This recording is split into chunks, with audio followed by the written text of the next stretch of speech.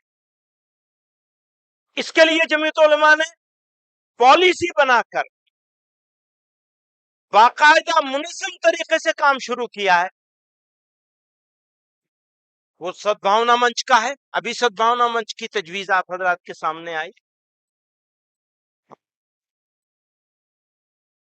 تو میں سب لوگوں سے یہ شکایت کرنا چاہتا ہوں آپ سے کہ پچھلے 5 مہینوں سے سدبھاونا منچ کا کام منظم طریقے سے چل رہا ہے، لیکن اس کے اوپر توجہ اس طرح نہیں ہو رہی ہے جس طرح ہونی چاہیے۔ وہ اکثریت جو آپ کی مخالف نہیں ہے، آپ کو اس کو ہر حال میں اپنے ساتھ جوڑنے کے لیے گھٹنے ٹیک کر طاقت لگانی ہے۔ اور جو اقلیت ہے، وہ چھوٹی سی اقلیت ہے جو دشمنی پر آمادہ ہے اور بےہودگی پھیلا رہی ہے، زبانی طور پر بھی، جسمانی طور پر بھی۔ ہاں، اس کا اقرار کرنا پڑے گا کہ پچھلے کچھ سالوں میں انسیڈنٹس بڑھ گئے، اور اسی کے ساتھ یہ بات ضرور کہنی پڑے گی کہ سرکار نے اور انتظامیہ نے، ایڈمنسٹریشن نے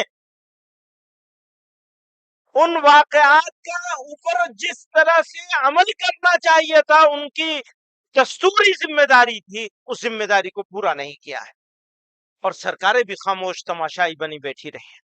تو نہ انتظامیہ، نہ ایڈمنسٹریشن، انتظامیہ، ایڈمنسٹریشن، سرکار، اور کچھ ملی جلی شکایت عدلیہ سے بھی ہے، وہ ہے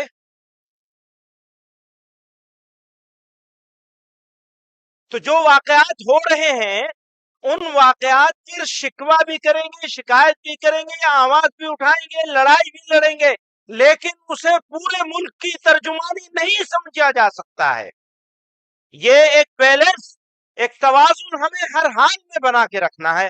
یہ ایک بات میں کہنا چاہتا تھا، کیوں یہ میں ہمارے دوستوں نے جو جس انداز سے کچھ تجاویز کی تائید کی ہے، تو اس سے یہ میسج جاتا ہے، وہ میسج نہیں جانا چاہیے۔ میڈیا کے رویے پہ کل بات ہو گئی، میں تھوڑا سا پڑھتا ہوں ہندوتو کے بارے میں۔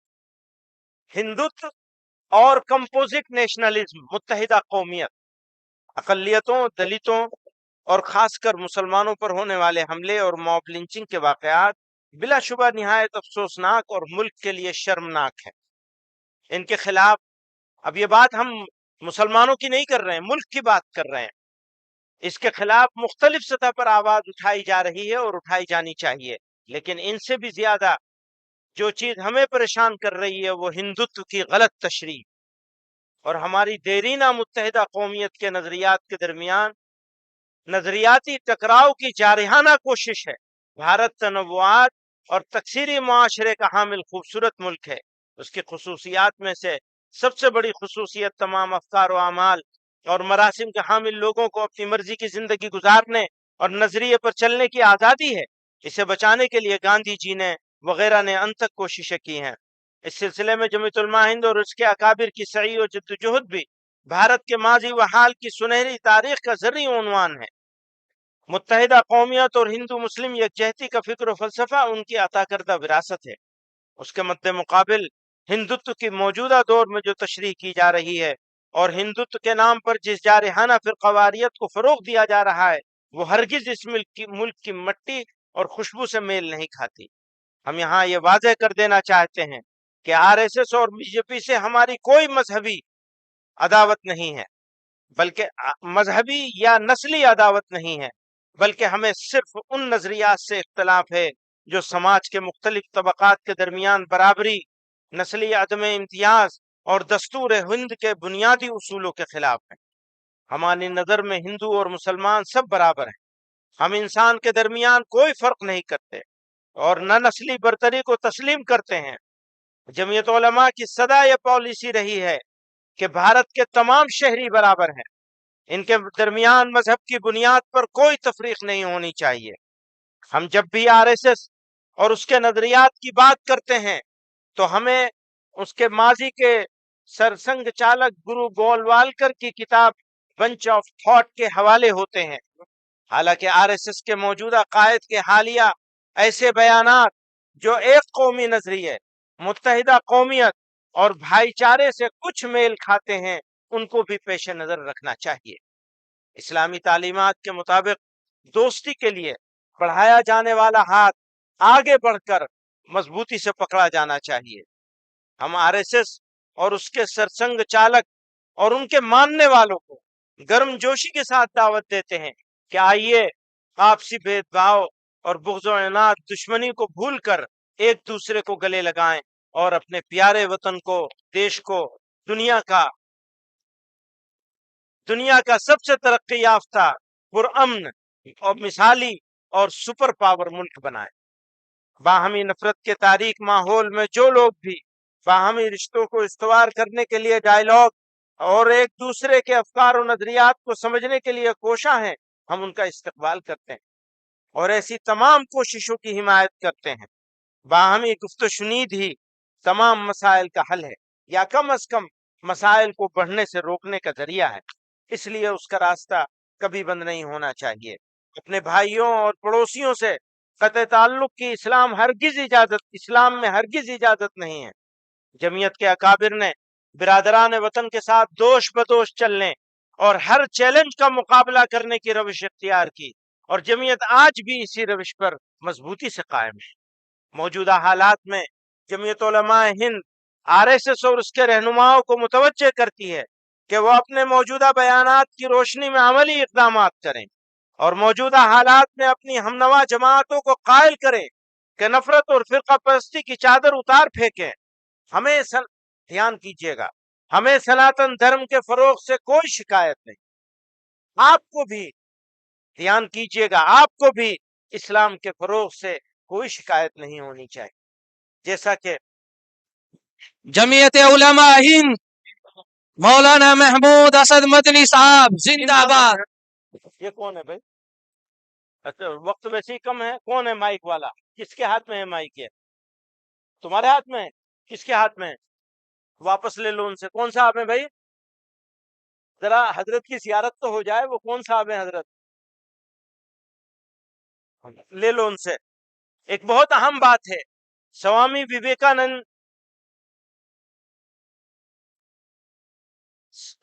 وویکانند جی نے کہا ہے، میرا تجربہ ہے، دھیان کیجئے گا، ان کا یہ لیٹر ہے 10 جون 1898 کا.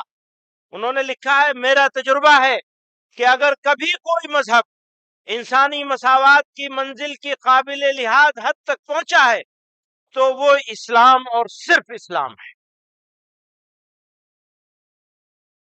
میرا قطعی خیال ہے کہ عملی اسلام کی مدد کے بغیر ویدانت کے نظریات خواہ کتنے ہی اچھے اور شاندار ہوں، عام انسان کے لیے بالکل بے سود ہیں. ہمارے مادر وطن کے لیے دو عظیم نظاموں کا میل، ہندو مت اور اسلام، ویدانت دماغ اور اسلام جسم، واحد امید ہے. میں اپنے دل کی آنکھوں سے دیکھ رہا ہوں کہ مستقبل کا معیاری بھارت انتشار و افتراق سے نکل کر ویدانت دماغ اور اسلام جسم کے ذریعے کامیاب اور فتح مند ہو رہا ہے.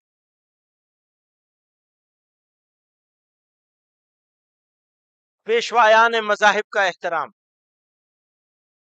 نفرت انگیز اور گستاخانہ بیانات، مضامین و نعرے جو پیشوایان مذاہب کی شان میں لکھے یا لگائے جاتے ہیں، وہ کے شان میں گستاخی کے لیے لکھے یا لگائے جاتے ہیں، وہ مسلمانوں اور ملک کے دیگر باشعور افراد اور گروہوں کے لیے سوہان روح ہیں.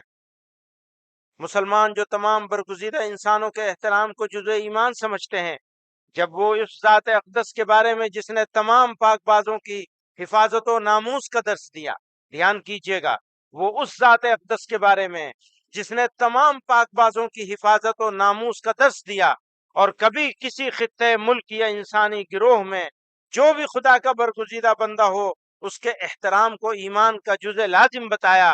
مسلمان جب اس معلم شرافت و انسانیت محمد الرسول اللہ صلی اللہ علیہ وسلم کے بارے میں گستاخانہ حرکتیں دیکھتے ہیں تو قدرتی طور پر وہ روح فرسا اضطراب اور بے چینی میں مبتلا ہو جاتے ہیں.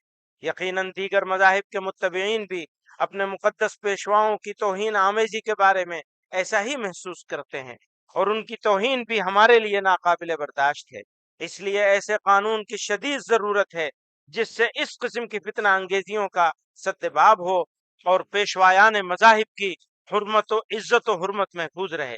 اسی کے ساتھ اس امر کی طرف بھی توجہ ضروری ہے کہ سارے عالم کے لیے رحمت بنا کر بھیجے جانے والے ہمارے رسول صلی اللہ علیہ وسلم کی سیرت و کردار اور انسانیت کے لیے آپ کی خدمت و قربانیوں سے عام لوگوں کو ان کی زبان میں واقف کرایا جائے. جب تک آپ نشر و اشاعت، تبلیغ اور افہام و تفہیم کے ذریعے دماغوں کو متاثر نہ کریں گے، محض وضع قانون سے پورا نتیجہ حاصل نہیں ہوگا. اہل علم و اصحاب قلم اپنی صلاحیتیں ایسے مفید اور مختصر کتابچوں کی تصنیف و تالیف میں صرف کریں اور ایسے مختصر پیغامات بنائیں جنہیں آڈیو یا ویڈیوز کی شکل میں سوشل میڈیا کے ذریعے نوجوانوں تک پہنچایا جائے تاکہ پیدا کردہ غلط فہمیوں کا ازالہ کیا جا سکے.